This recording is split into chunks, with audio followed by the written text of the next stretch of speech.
罗老师，我会找时间和麦飞解释的。解释什么？解释您的为人。我看你是太闲，去资料室查一下影射型金田园恋的相关资料。喂，我问我妈跟小安说什么了，我妈就急了，给罗琦打电话，俩人就说急了，然后我妈就说要告罗琦。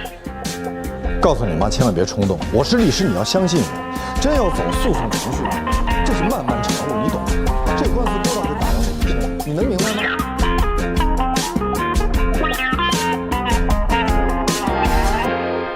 大西，你都知道了吧？明天咱们俩一起去见马龙。我明天还要去立案呢。不，那个事儿已经交给郑芒了。没有人跟我说啊。那我现在跟你说了，罗宾已经同意了。哎，这都很正常，案子是案子，友谊是友谊，而且我觉着你接了肖凯丽，还比其他人接了更好。出去。今天我……哦，对不起。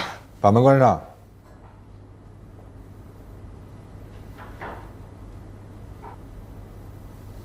不好意思，我的助理。没事了，我们接着说。能和解就和解，不能和解，他要起诉也没办法。即使你不接，他也会找其他人。顶尖律师也就这么几个，咱们抬头不见低头见，撞上是难免的。你是原告律师，我是被告律师，你们起诉，我们应诉，这就是律师的工作。我们也不是什么敌人。谢谢你。不客气，挂了。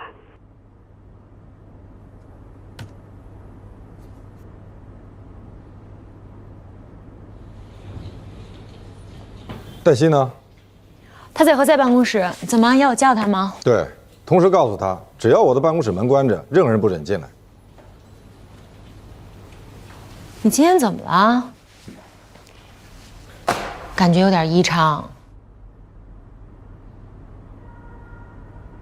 季玉的妈妈要告罗琦，我给罗琦打了好几个电话，他一个都不接。我去给他打一个试试。你不要介入。我有一个电话是专门用来在唯品会下单用的，除了打快递，从来没有打过别人的电话，没有人知道。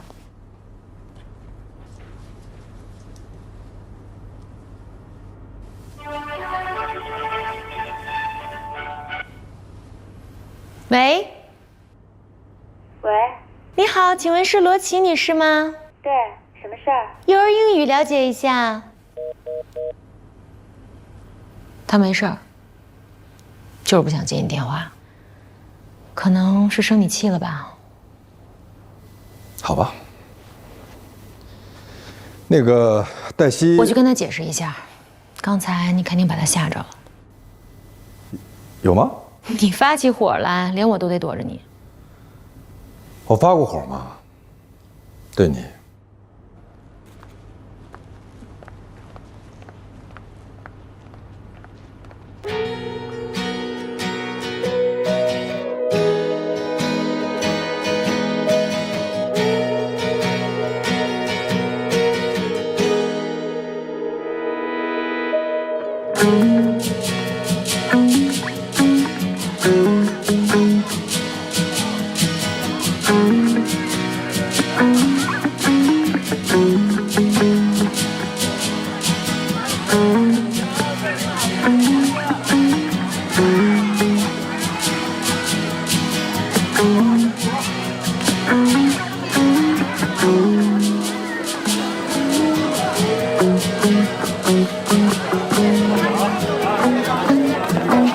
蔡同学，你这是3年级吗？哦，哎，不是，什么事儿啊你？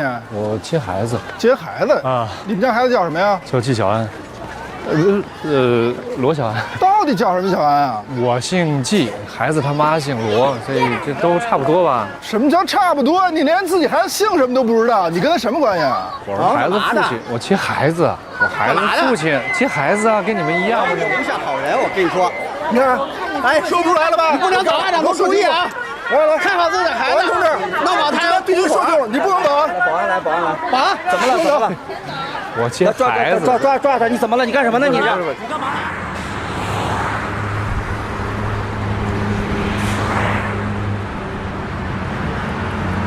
去给肖凯丽起草一份律师声明，下班前交给我。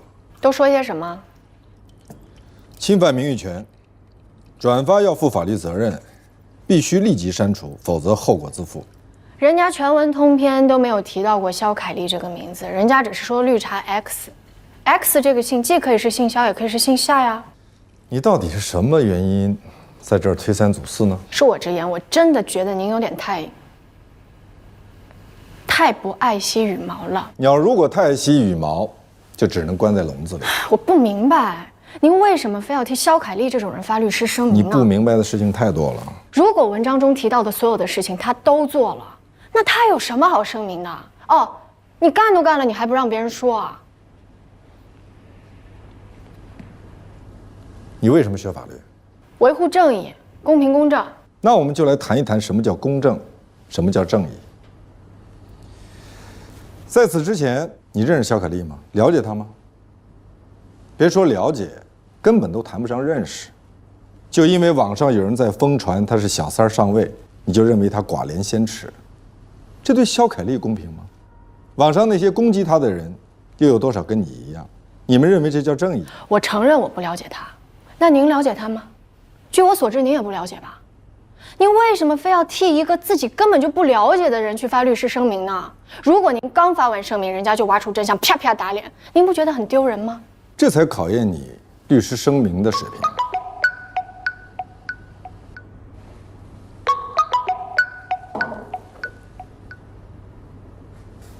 喂，您是罗律师吗？我是。我们这儿是望京派出所，请问您是季玉先生的律师吗？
喂，蓉蓉，我一直给你打电话，你怎么不接呀？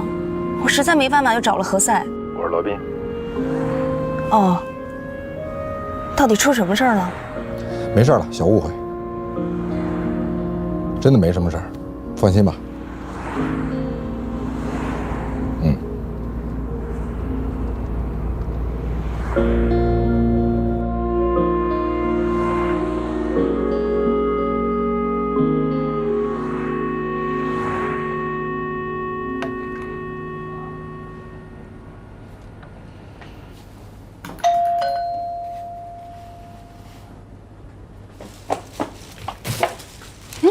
你找谁啊？啊，我找罗琦，他搬走了。搬走了？什么时候的事儿啊？就这一半天的事儿。您确定吗？确定。拉那么大一个箱子，我以为啊他出差呢。那请问您知道他搬哪儿了吗？这个我不太清楚。哦，对了，他给我留了一个电话号码，说是他朋友的，有什么事儿给他朋友打电话。来，您记一下。麦飞。哎，找我啊？罗琦在哪儿？我不能告诉你。为什么呀？罗琦之所以搬家，之所以让小安换学校，那就是想躲开季宇。那如果你知道了，罗宾就会知道；罗宾知道了，那季宇一定会找上门。你知不知道？季宇因为太想念小安，他今天堵小安校门口，被人家当成人贩子给抓了。派出所一个电话打给罗宾，让他去接人。你想吃什么呀？这商场里全是你爱吃的，有你爱吃的重庆火锅。我没有和你开玩笑。我们能不能把工作和生活分开呀？你怎么这么无动于衷啊？啊！剥夺一个父亲见孩子的权利，你不觉得太残忍了吗？那你让法院告吧，你去让告罗琦吧。如果他支持他的诉讼请求，他判下来了。麦飞，你太不近人情了吧！我怎么不近人情啊？我只是个律师，我能做当事人的主吗？那你可以起码建议一下当事人吧。你怎么知道我当时没建议呢？行，你告诉我罗琦在哪儿，我去说服他，行吗？黛西，你辞职吧。你不适合做律师，你得学会抽离，要不然你还活不活了？怎么抽离啊？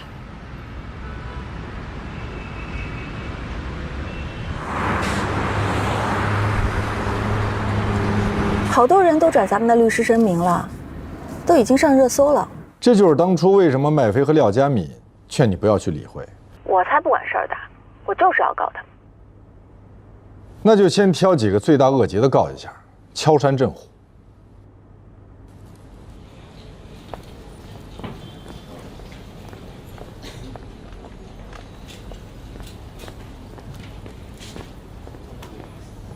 好，那先这样。我过来就是要跟你说一声，我已经接受季玉先生的委托，准备起诉你姐姐罗琦。你现在可以给他打电话核实此事。起诉什么？我们准备诉罗琦故意设置探望障碍，使得探望人无法见到子女，遭受精神痛苦。我们要求精神赔偿，让小安的母亲赔偿小安的父亲。不仅如此，探望权受阻可以成为更改抚养关系的法定诉讼理由。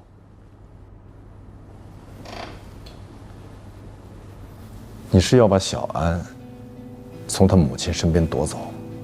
这是你姐姐罗琦咎由自取。我不会让你这么做的。咱们俩在同一间律所，我已经接受了季玉先生的委托。根据利益冲突原则，除非你从全景辞职离开全景，不然你不能做罗琦的律师。而你姐姐罗琦现在的律师是你的学生麦飞，我一定要给他一个沉重的打击，因为他至今不接受调解，也不告诉我们你姐姐和小安她在哪儿。好，我们现在找不到她，那我只能申请法院拘传你姐姐罗琦了。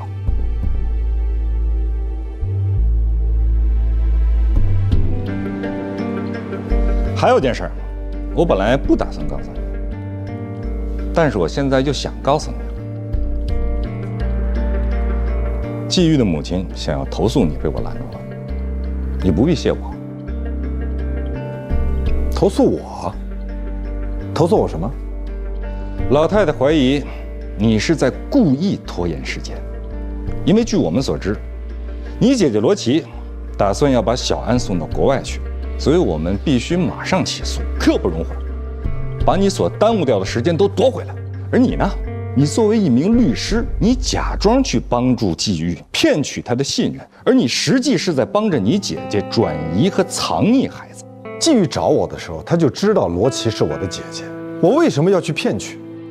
也许他想象不到，你搞不定你姐姐，你更不舍得起诉她。好，我来做你搞不定的事情，你做好准备，等你姐姐败诉的时候，给她递纸巾吧。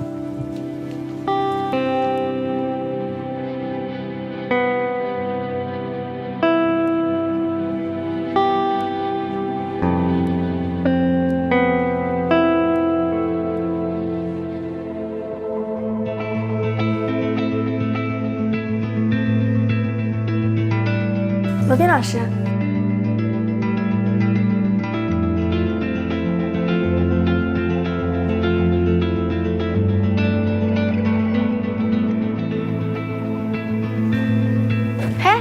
师？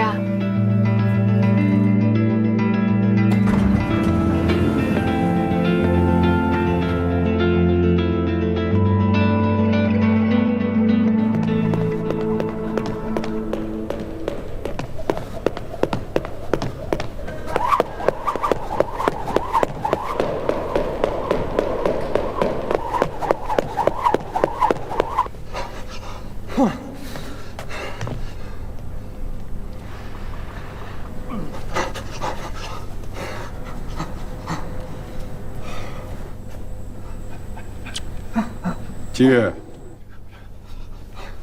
季玉，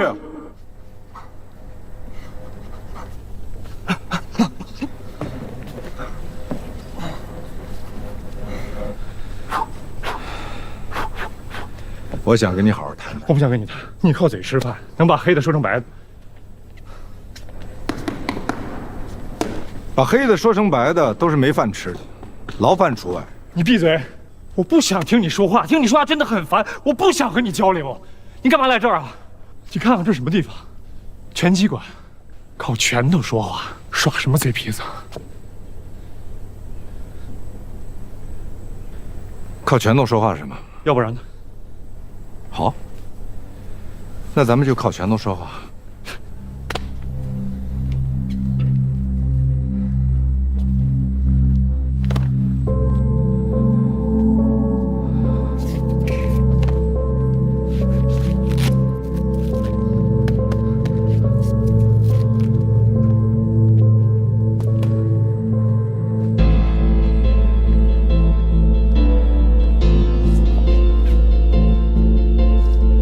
听我的，不要起诉。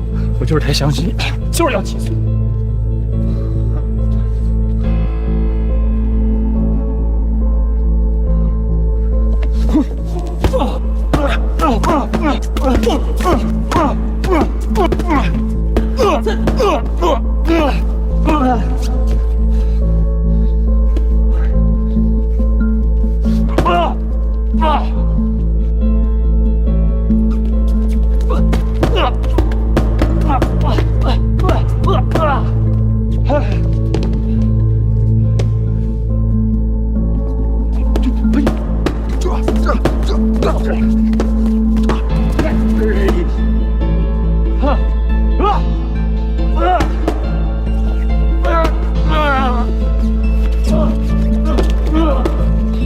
你还知不知道你起诉的人是谁？那是你女儿的妈妈。我是被罗琦逼的，我要见血案，我不管付出什么代价，我也不管别人付出什么代价。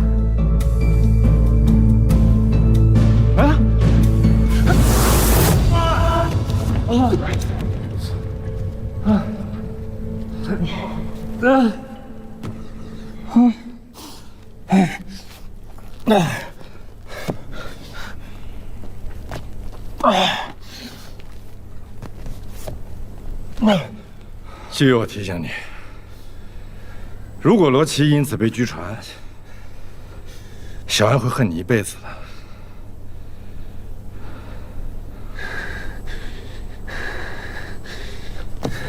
你考虑清楚了。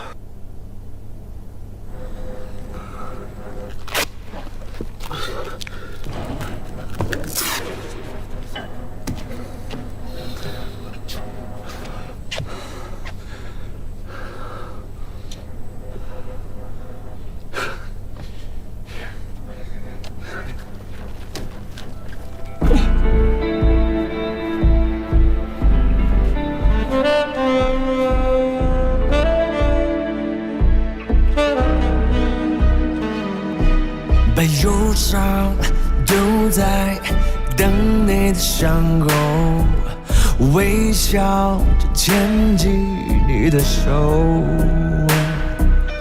温暖的陪着你走，把孤独留在等你熟睡以后，把彷徨踩在冰冷的街头，让我把黑暗都带走。我的爱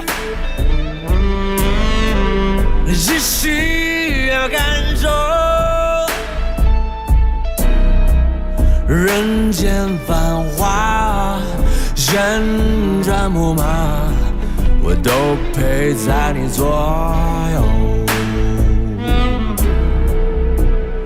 我的爱需要你用一生来感受，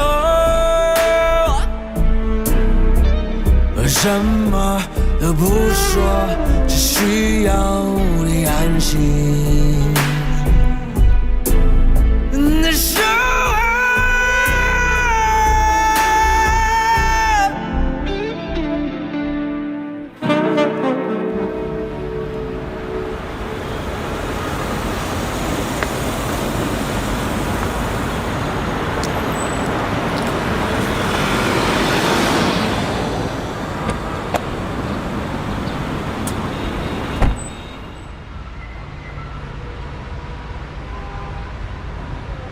跑步来的，穿得够随意的。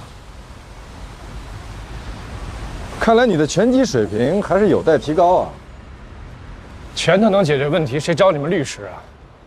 所以你还是感谢法治社会的，否则你早被打死了。记住，我是一个好律师，听我的就不要告。你知不知道我为什么穿这身衣服？知道吗？我想穿的随意吗？我不想，我跑着来的。知道我为什么跑着来的吗？我睡不着，我焦虑，我失眠。一晚上，我一直在想，我到底要不要去告你姐？要不要？你一点不了解我，我太痛苦了。否则我不会早晨5点钟爬起来，我就跑到这儿来，一条街接一条街，一条街接一条街。所以，博大律师，我没处跟你抬杠，知道吗？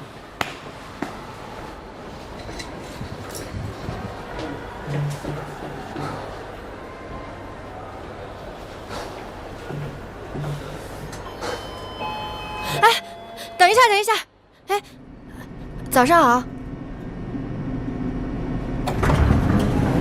季先生，您几楼啊？同一层。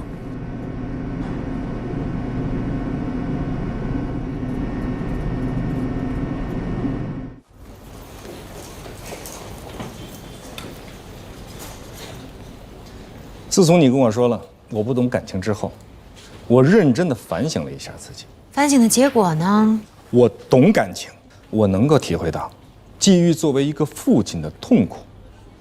作为一个父亲，是有权利探望自己的子女的。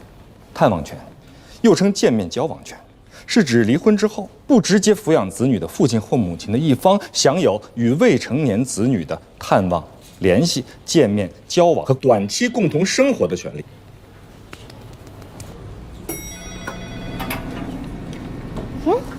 出去啊？没有，我来接人。罗律师好。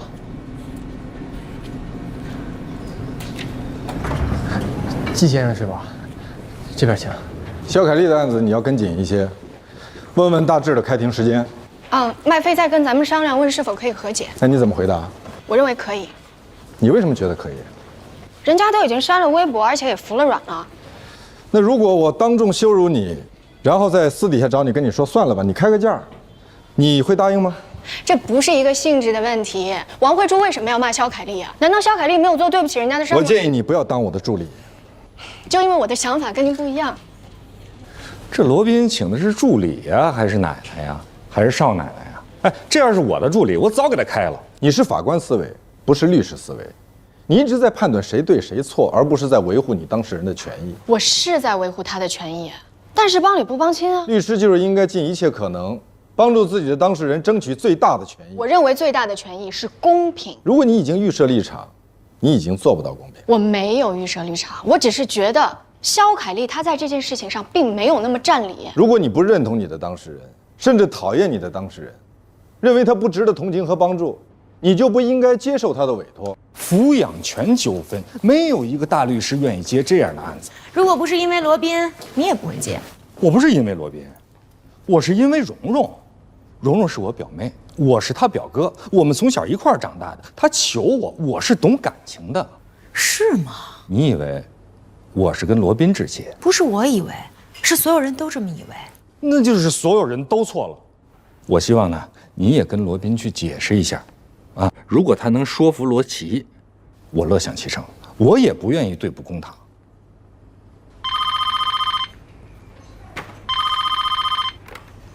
喂，你好。罗宾今天都有什么事儿？他现在正在和他的助理激烈的讨论问题。我不是在跟您争辩，我是在跟您模拟，一旦起诉，肖可丽她会遇到什么。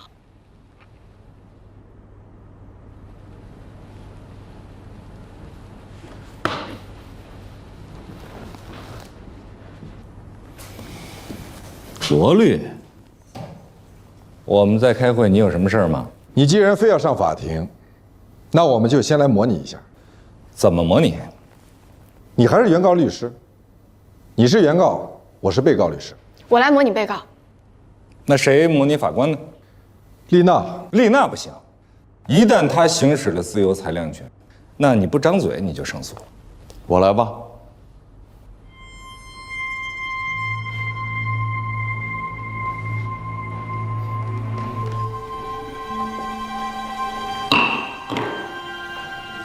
开庭。原告的委托代理人。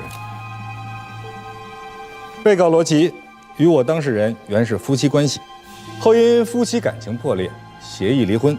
但被告多次无端阻止我的当事人探望孩子，甚至是藏匿孩子，导致我当事人无法行使探望权，严重影响了孩子的身心健康。且被告未经我当事人同意，擅自将婚生女儿纪晓安改成了罗小安，请求法院判决：一、变更婚生女儿纪晓安抚养权；二、本案诉讼费用由被告承担。鉴于被告拒绝履行法定探望权的义务，为维护我当事人和子女的合法权益，特根据《中华人民共和国民事诉讼法》的规定，原告已经向贵院依法申请强制执行，但被告拒绝履行，因此原告才诉请变更抚养权。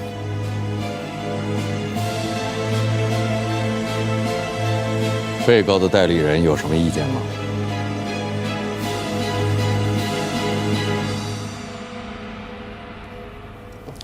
被告的委托代理人还有什么意见？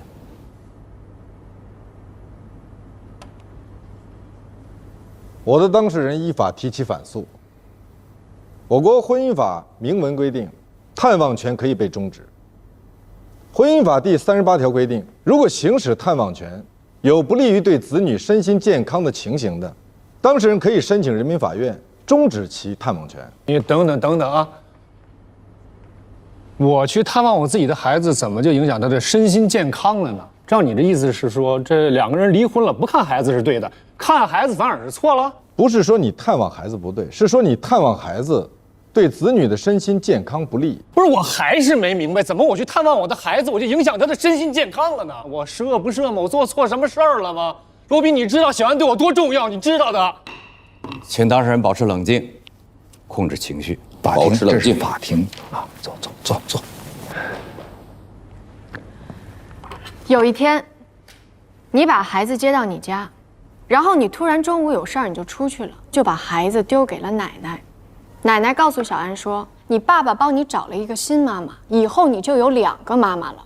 孩子从你家回来之后就一直情绪低落，学习成绩下降，而且还经常做噩梦，这严重影响了孩子的身心健康。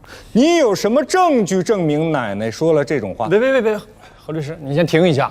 关于这件事情，我求证了我母亲。老太太说了，她当时跟孩子说这些话的初衷是想孩子知道，1个妈妈代表1份爱，2个妈妈代表2份。有很多人爱这个孩子有什么问题啊？事实上，这给孩子造成了很大的心理压力和精神负担。那照你这么说啊，只要是爷爷奶奶说了哪怕是1句半句让孩子不高兴不开心的话，那么爷爷奶奶这一支的人就都失去了探望权了吗？对啊，这没有道理啊！按你这逻辑说的话，90%的爷爷奶奶没有资格去看孩子了。探望权是探望权人的合法权利，应该受到法律保护，不能因为爷爷奶奶说了一句容易引起起疑的话，就剥夺探望权人的法定权利。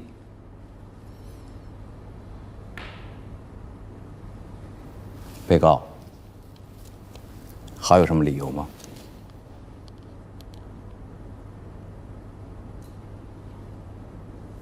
原告离婚后长期酗酒，患有酒精依赖。根据婚姻法第38条第3款，探望权人有酗酒、吸毒、赌博等恶习，并可能危及到子女的安全的，可以向法院申请终止其探望权。被告代理人对我当事人的指责完全是无中生有，没有任何事实依据。我的当事人请求法院判决变更抚养权，完全是因为被告罗琦情绪暴躁，在工作单位与同事经常发生矛盾，被怀疑有精神方面的疾病。我们去调查了他的原单位，我们这儿有他的人事总监的一份报告。他的人事总监亲口说，为了让这个人走，他们宁愿花更多的钱。这是该名人事总监的书面证词。卑鄙！这个明明是他们违反劳动法在前，他们不得不赔偿。请当事人控制情绪。根据最高人民法院关于人民法院审理离婚案件处理子女抚养问题的若干具体意见第16条规定了4项具体的法定事由：父母一方与子女共同生活，对于子女的身心健康确有不利影响的，对方可以变更抚养关系，应给予准许。原告的证人证词是不能被信赖的。该名证人和罗琦女士有私人恩怨，属于公报私仇。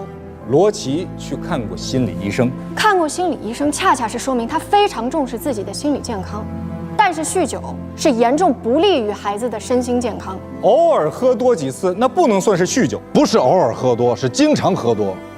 原告醉酒之后常有暴力倾向，曾多次酒精中毒致精神障碍。就算是酗酒又怎么了？贝多芬的父亲他也酗酒，还经常醉打贝多芬。哎，这能说明什么？那您的意思是，父亲酗酒是有利于孩子的成长了？我是说，不能仅仅凭父亲酗酒就断定对孩子的成长是不利的。中国古代还有一句话叫做“棍棒底下出孝子”呢。那您是被您父亲打多了还打少了呀？请保持肃静。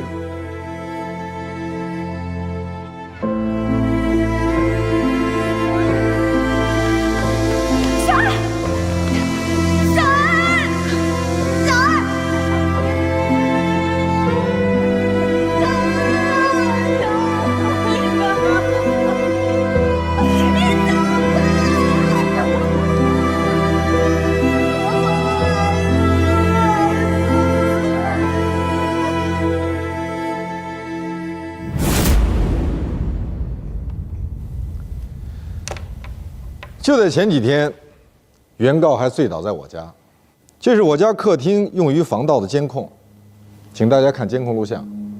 不是大爷不让我进去，我说谁是小安？我说替小安是我孩子。请问跟这样的一位父亲生活在一起，是否有利于未成年人成长？罗宾，你不觉得很卑鄙吗？我赌博吗？我吸毒吗？我只是喝点酒而已，其他我还做什么了？你说我有暴力倾向，我打过小安吗？你是我最信赖的朋友，你录这些乱七八糟的东西干什么？你让我在这难看？我是在给你实弹演习，实弹演习。打官司就是上战场，开庭就是开战。还告吗？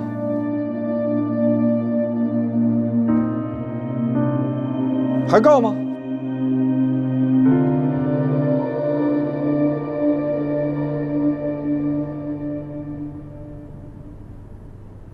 我觉得就不要让我们家继续出庭了。不，出庭也可以啊，但是有一点，记住，你一定不能生气啊！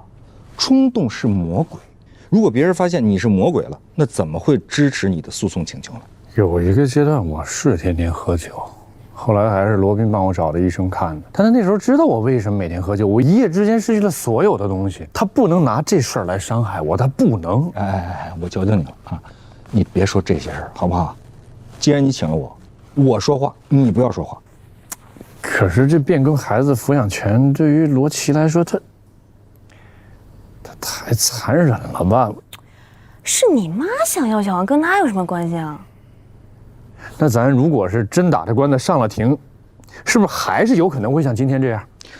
我刚才说过了啊，今天这只是一个模拟，如果真的是实战的话，这只能算是个热身。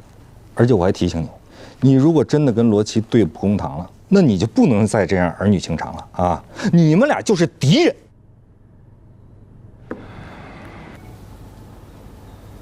外姐啊，我想你给罗琦一点时间，让他静一静，空一空。他现在不想让你找到他，你找到他又能怎样？姐，无论如何，我们两个人见面聊一聊好吗？他把孩子藏起来，肯定是因为怕季玉找着孩子抢走了藏起来，只是先下手为强而已。罗老师，我知道罗琦姐在哪儿了，在哪儿？跟我走。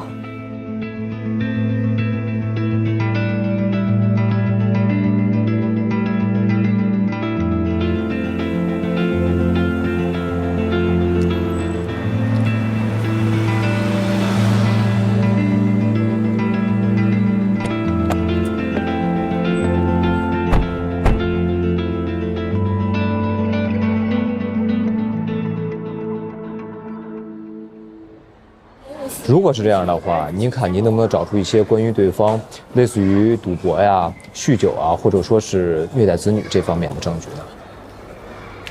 这不合适吧？我其实就是不想让他见我孩子，但是我也没想置他于死地啊。罗姐，您的心情我非常能理解。但是打官司从某种程度上来讲，就是在比狠，比谁狠，要不然就不打。我确实不想打官司，本来挺好的，各走各的路。他结个婚，对吧？我带着孩子好好过，井水不犯河水的。您想的是井水不犯河水，可对方不想啊，对方想的是井水河水都想要。现在是对方在告您，要求法院强制执行探望权，所以您现在应该想的是如何面对被告、被诉、被执行。那我能全权委托你吗？不能。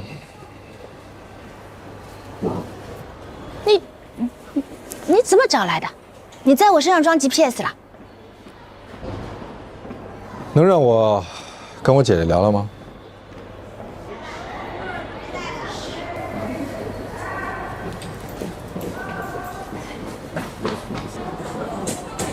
我想跟你好好谈谈。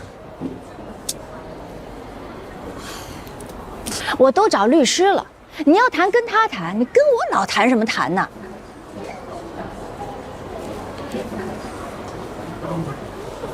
那好，那我先给你普及一下法律知识。我是犯法了吗？我犯法了，你就把我抓起来。你能不能别闹了？